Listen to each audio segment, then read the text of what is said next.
दोस्तों कुंडू न्यूज में आपका स्वागत है। चैनल को लाइक व सब्सक्राइब करें।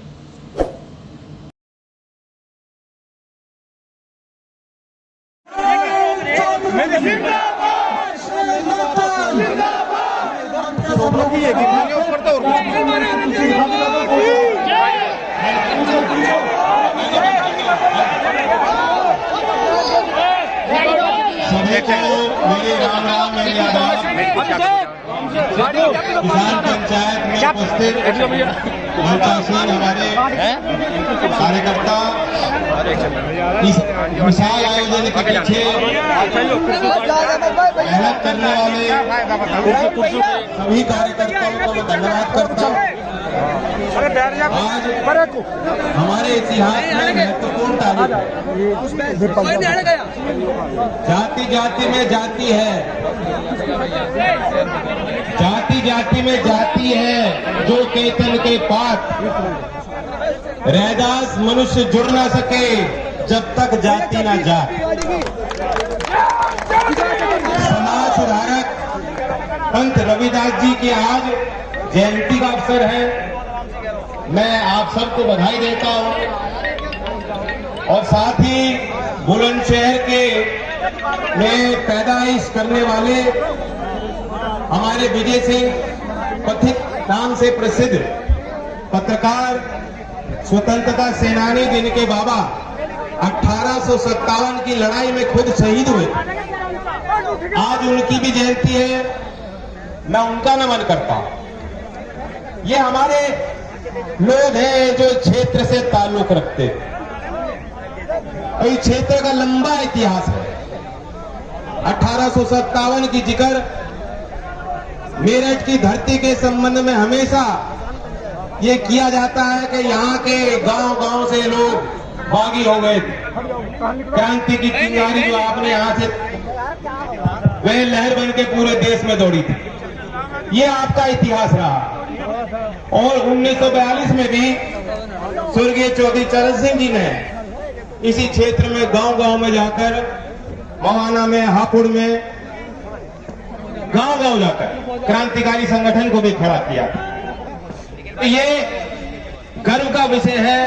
कुछ ना कुछ तो एक क्रांति की भूमि में होगा, कुछ ना कुछ इस क्षेत्र के संस्कार होंगे। क्या संत रविदास जी आंदोलनजीवी नहीं थे? वे भी आंदोलनजीवी थे, जो देश को सुधारना चाहते थे, समाज को सुधारना चाहते थे।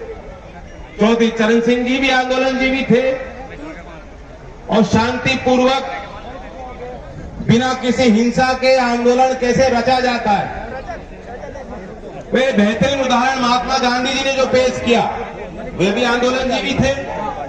लेकिन आज ऐसी सरकार, ऐसी सल्तनत है दिल्ली में जो इसे बुरा मानती, जो विरोध करेगा उस पे दाग लगाने का प्रयास होगा।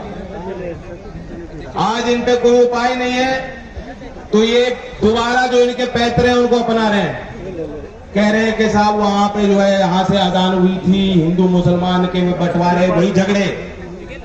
लेकिन किसी को कोई शंका हो, भाई ये दृश्य देख ले, यहाँ कोई एक समुदाय या एक धर्म को मानने वाले लोग नहीं है, सब किसान बिरादरी से ताल्लुक रखने वाले हैं। ये हमारी मजबूत बुनियाद है, ये हमारी मजबूत पहचान थी और यही वो पहचान है जो भविष्य में तरक्की का रास्ता आपके लिए खोलेगी। तरक्की के रास्ते जो आपके लिए बंद किए गए, एक साधारण किसान के लिए तो संभावनाएं समाप्त कर दी गई, जो आज हमारा और आपका भविष्य अंधकार में डाल दिया गया है। उन ताकतों के विरुद्ध एक होकर लड़ने के लिए आप संघर्ष करने सामने आए हो। मैं आपकी कोटि कोटि वंदना करता हूं, धन्यवाद करता हूं। कोई छोटी लड़ाई नहीं है, ये कोई छोटी बात नहीं है। अभी एक उदाहरण आपके बीच में आया। पत्रकार का काम होता है निष्पक्ष लेखन। निष्पक्ष दुनिया में, समाज में क्या बात हो रही है, क्या चीज चल रही है, क्या भावना बन रही है, उसे दिखाना। पहले होते थे पत्रकार, आज बहुत कठिन है। ईमान बेच के, अपने धर्म को बेच के अगर कोई पत्रकारिता करता है तो ठीक, वरना अगर कोई कलम तोड़ देगा किसानों के लिए तो उसके कमर तोड़ने को सरकार जुट जाएगी। ये असलियत है। मनदीप पूनिया का नाम मैंने पहले भी सभाओं में लिया, पंचायतों में लिया, उदाहरण आपको दिया, बताया उसके साथ एक नौजवान के साथ क्या हुआ। और सिर्फ इसलिए कि वो दिखाना चाहता था कि किसान एक तरफ है और सरकार का पूरा तंत्र दूसरी तरफ, इसलिए उसको दंड दिया गया। और आज भी यहां जो पत्रकार है रक्षित, उन्होंने अपनी बात बताई। मैं दो नाम आपके बीच में और पेश करना चाहता हूं। आपको पता है धर्म की लड़ाई नहीं है, जाति की लड़ाई नहीं है, ये एक वर्ग की लड़ाई नहीं है, ये सिर्फ किसानों की बात भी नहीं है। क्योंकि इसका दंड जो है, अगर ये कानून बन गए तो इसका दंड जो है सबसे बड़ा, अगर कोई अंजाम पड़ना है तो उपभोक्ता को पड़ना है। ये उनकी भी लड़ाई है और ये सिर्फ पुरुषों की लड़ाई नहीं, महिलाओं की लड़ाई है। इसमें कोई लिंग भेद भी नहीं है। हमारा समाज जैसा भी हो, बाकी बहुत चीजें होंगी, लेकिन इस लड़ाई में आपको बताना चाहता हूं, गर्व होता है हमारी बहनें भी जो आगे बढ़कर हिस्सा ले रही हैं। मैं दो उदाहरण आपके बीच में रखना चाहता हूं। पंजाब की हैं दोनों, एक है सोनिया मान और एक है हरिंदर बिंदु।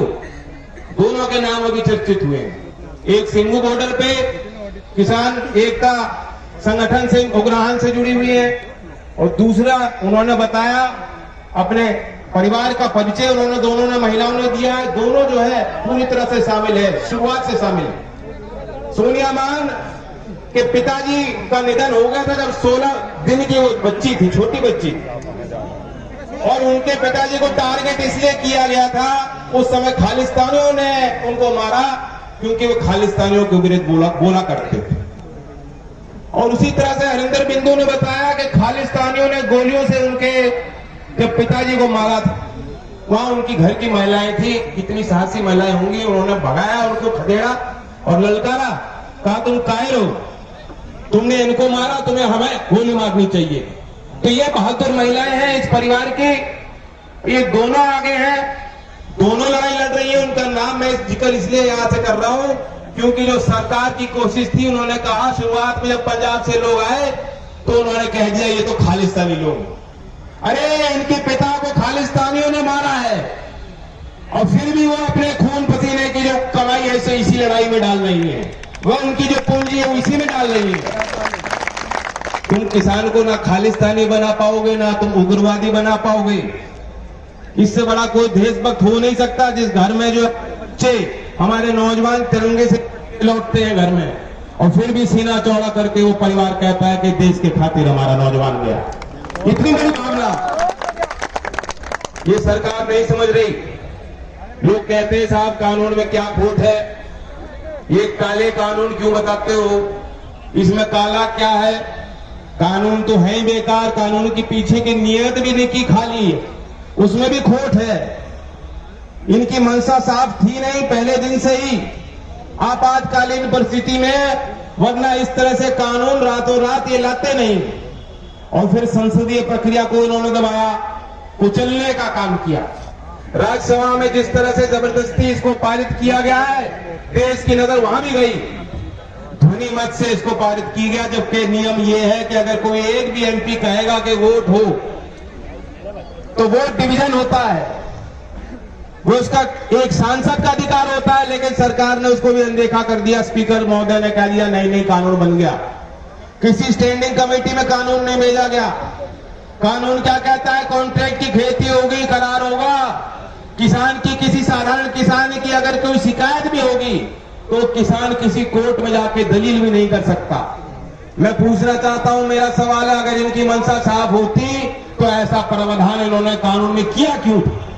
अगर ये किसान हितैषी होते तो ऐसे कानून का सोचते ही कैसे कि 1 करोड़ का जुर्माना लगाया जाएगा जो किसान पराली को जलाएगा, या गन्ने की पत्ती फूकेगा, उस किसान पे भी 1 करोड़ का जुर्माना होगा, जेल में भेजा जाएगा वो किसान को। कभी चौधरी चरण सिंह जी के समय ऐसे कानून बने हैं? बेहूदे कानून है। अब कह दे रहे हैं कि नहीं हमने तो बदल दिया, हमने कानून वापस ले लिया, कोई चिंता की बात नहीं, किसानों वापस लौट जाओ। 18 महीने टाल दिया। कोई मान रहा है 18 महीने की बात को? ये तो ये कह रहे हैं आज फांसी नहीं लगेगी, 18 महीने बाद लगेगी फांसी। या तो कुछ गड़बड़ है या नहीं है। पहले तो आप कह रहे थे कानून इससे अच्छे बन ही नहीं सकते, आय दुगनी हो जाएगी। और फिर कह रहे हो साहब चलो किसान आ गए हैं तो आपकी 4 बात मान लेते हैं, और फिर कह दे रहे हो भाई 18 महीने दाल हो गई। मतलब कुछ ना कुछ तो काला है या पूरी दाल काली है, बताओ। पूरी दाल काली। और चुका किसान को गंवार नहीं है। चौधरी चरण सिंह जी ने इंग्लिश में किताबें लिखी हैं, विदेशों में पढ़ाई गई हैं, और तमाम विषयों पर, सामाजिक मुद्दों पर, अर्थव्यवस्था से जुड़े मुद्दों पर, स्टेटिस्टिक्स के आधार पर, अपने अनुभव के आधार पर, खेती के ज्ञान के आधार पर उन्होंने विचार रखे। लेकिन चौधरी चरण सिंह जी भी गांव में ही पैदा हुए थे। आज हमारे क्षेत्र के गांव-गांव में, घर घर में उसी काबिलियत के हमारे ईमानदार किसान भाई हैं, हमारे नौजवान हैं, जिनके अंदर वो क्षमता, वो दिल, वह सोच है। चौधरी चरण सिंह से कम नहीं है वो। अगर कोई सरकार दिल्ली में जालिम, ठीक है आपकी बहुमत बन गई, वह हमेशा तो नहीं रहनी। आप वहां बैठ के सोचो कि हम लठ बजा देंगे वापिस चले जाएंगे, हम कील बिछा देंगे वापिस चले जाएंगे, हम इन्हें खालिस्तानी बता देंगे, उग्रवादी बता देंगे, ये शर्मिंदा हो जाएंगे। ये पीछे हटने वाले नहीं है। तो ये सौदा है, इस सौदे को समझ लें। अब इनको सौदा क्या है वो तो आपने देख लिया होगा, 2 दिन में टेस्ट मैच खत्म हो गया नौजवानों का। एक तरफ अदानी था, दूसरी तरफ अंबानी था, और स्टेडियम का नाम है नरेंद्र मोदी।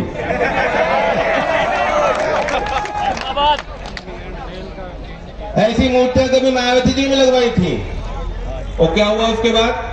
खत्म हो गई, परिणाम अच्छे नहीं आए। ये हस्तिनापुर विधानसभा क्षेत्र की भी अपनी अजीब जो है परिचय है, इतिहास है। इस विधानसभा में जो नतीजा निकलता है वो सब पे हावी हो जाता है। यहाँ जो फैसला लेते हैं पब्लिक, वो फैसला लखनऊ में सुनाया जाता है। बताओ सही बात है कि नहीं? सही है। तो आपको हल्के में कैसे कोई ले सकता है? अब आप फैसला लो, बल्कि फैसला तो लेके ही आए होंगे। ले लिया जी, ले लिया, ले रखा जी। मैं तो ये कहना चाहता हूं भारतीय जनता पार्टी के नुमाइंदों को,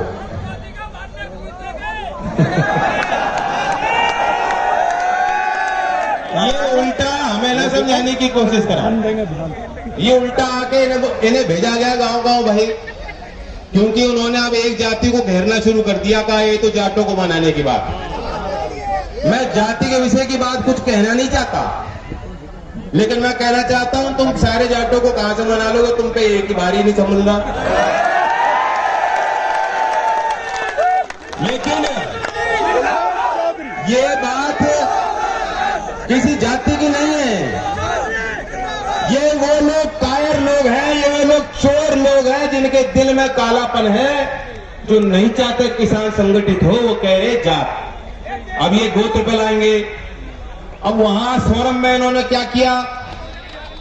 वैसे तो बड़ा चौड़ा बन गया, ऐसे हाथ उठा उठा के मीटिंग किया करते थे, और 2013 के आगे ना उसके पीछे कोई इनका परिचय है क्या? कोई परिचय नहीं है। और वहां जो उन्होंने परिचय दिया, खुद तो फायदा ले लिया, खुद फायदा ले लिया और फसल काट ली।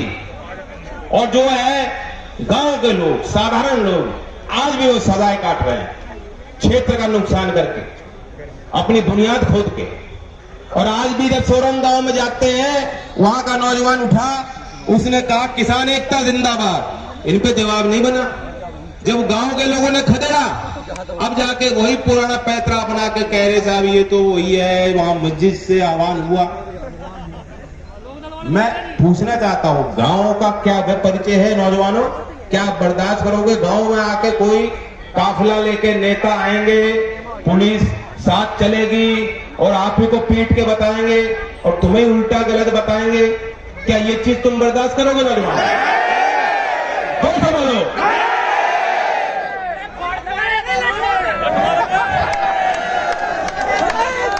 उससे उन्हें कोई फर्क नहीं पड़ेगा, खूब अच्छे अच्छे हैं उनपे, नौजवान है जी, बार बदल के आए हो, कोई दिक्कत नहीं हो। एक काम करना आपको, पंचायत बुलाई जाती है, इसलिए बुलाई जाती है कि कोई फैसले हो, फैसला लेने के लिए बुलावा है।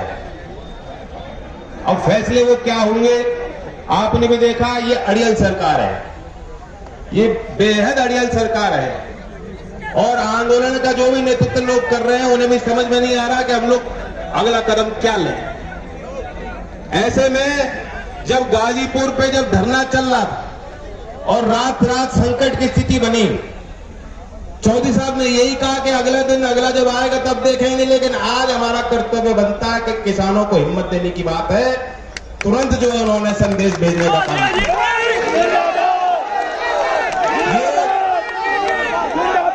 त्वरित फैसला लेने की जो क्षमता किसान की होती है, ये क्षेत्र में यही गुण है आप सब में। आप भी निरंतर नजर रखो, नई नई चीज पैदा की जाएंगी, नए नए विस्फोट पैदा किए जाएंगे। पहले नहीं होता था, टुकड़े टुकड़े गैंग 2014 से पहले किसी ने सुना नहीं था क्या है। ये ऐसे ऐसे नए नए शब्द निकाल के लाते हैं, इन पे बहुत बड़ा पिटारा है। कहीं खून हो जाएगा उसे ढूंढ के लाएंगे कि फलाना एक समुदाय का आदमी था, वह दूसरा समुदाय का अपराधी था, वो उसी में बड़ा हुआ। इनको और कोई मसाला है नहीं। और लखनऊ में जो मुख्यमंत्री वे तो मुगल हिस्ट्री के प्रोफेसर लगते हैं मुझे। औरंगजेब पे धारते रहते हैं, औरंगजेब दे जा। फरवरी में आके इन्होंने गन्ने का भाव तय किया, अभी बजट पेश किया था, पेपरलेस बजट। इससे बेहतरीन बजट आज तक आया ही नहीं और किसान की आय दुगनी करने वाला बजट। गन्ने का भाव 1 रुपए 3 वर्ष में बढ़ाया नहीं। मवाना क्षेत्रीय जो मिल है इसी में 200 करोड़ से ज्यादा का बकाया हो चुका। राज्य में हाँ जी 13,000 करोड़ से ज्यादा बकाया खड़ा है और ऐसी परिस्थितियां हो गई कि लोग ऐसे तनाव में लोग जीवन यापन कर रहे हैं। 2 दिन पहले की खबर है, झांसी के 2 किसानों ने आत्महत्या करी। 1 लाख रुपए का बिल था बिजली का बकाया। वही स्थिति वही खबरें मुझे यहाँ क्षेत्र के गांव से आती है कि यहाँ जो उन्होंने कंप्यूटर लेके बैठ जाते हैं, गांव में प्रधानों पर भी दबाव बनाया जाता है और फिर टीम जा रही घर घर में जा रही है कि जो बकायेदार है बिजली के बिल के। ऐसा हो रहा है क्या? गन्ने का भाव दिया नहीं जा रहा, भुगतान समय पे हो नहीं रहा और कहे धमकी दे रहे कनेक्शन काटने की और बकायेदारों पे जो है तरह तरह की प्रताड़ना कर रहे हैं और फिर कह रहे हैं तुम्हारी आय दुगनी हो जाएगी। डीजल का भाव सैकड़ा छूने जा रहा है, पेट्रोल डीजल का। रसोई गैस जो है रोज बढ़ रही है, कल बढ़ा दिया जी 25। खाद महंगी हो गई। आपकी बचत यहाँ कोई है जो 4 साल पहले जो बचत थी आज क्या कोई बचत कर पा रहा है कोई घर में? तो बात यह है कि ये हमारे मुद्दे हैं। कैराना में जब चुनाव हुआ था, एक नारा हमने दिया था, एक नारा सब पे भारी पड़ा था और वह था गन्ना जीतेगा या जिन्ना जीतेंगे। और वे भूल गए जिन्ना, भूल गए उन बातों को, वरना वही भारत पाकिस्तान का मैच करा देते, गन्ने की तो बात ही नहीं होनी थी।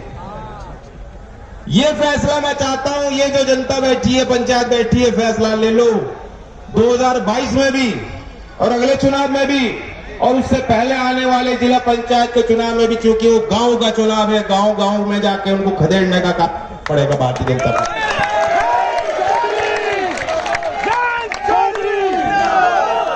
जब तक आप राजनीतिक धार अपनी मजबूत नहीं करोगे,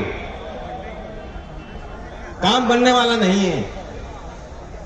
चौधरी चरण सिंह जी के समय उन्होंने समीकरण बनाया था, जो समीकरण उन्होंने बनाया था उसको नाम कुछ ही ले दो। कुछ लोग कहते अजगर था, कुछ लोग कहते जाट किसान का था, कुछ लोग कहते मुसलमान जाट का था। जो भी था, जो नाम आप देना चाहते हो, मुझे उससे मतलब नहीं।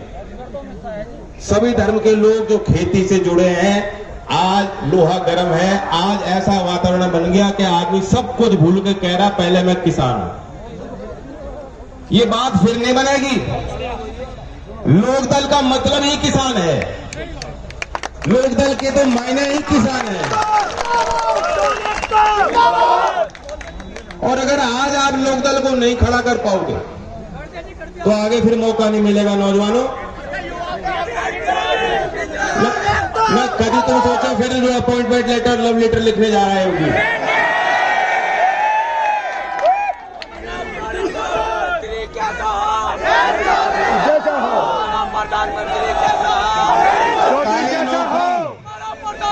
सरकारी भर्तियां,